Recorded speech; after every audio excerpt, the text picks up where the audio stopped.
21শে August grenade হামলার রায় নিয়ে কেউ সংক্ষুব্ধ হলে পুনঃতদন্তের আবেদন করতে পারে, আর এতে বিএনপি সহযোগিতা করবে।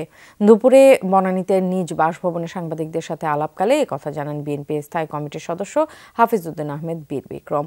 তিনি দাবি করেন, প্রতিবেশী দেশের সহযোগিতায় কোনো ধর্মীয় উগ্রবাদী সংগঠন 21শে আগস্টের গ্রেনেড হামলা ঘটাতে পারে। এর পেছনে বিএনপি সরকারের কোনো সম্পৃক্ততা নেই। আরও 4টি মামলায় ন্যায় বিচার পাওয়ার পরই বিএনপির ভারপ্রাপ্ত চেয়ারম্যান তারেক রহমান দেশে ফেরার প্রস্তুতি নেবেন বলেও জানান হাফিজউদ্দিন আহমেদ।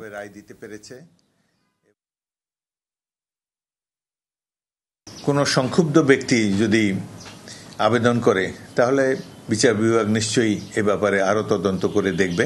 ঘটনা তো ঘটেছে, কারা ঘটিয়েছে সম্ভবত কোনো ধর্মভিত্তিক কোনো দলের লোক করতে পারে এবং উগ্রবাদী কোনো সংগঠন এটি করতে পারে এবং এর মধ্যে আমাদের কোনো একটি প্রতিবেশী দেশও জড়িত থাকতে পারে।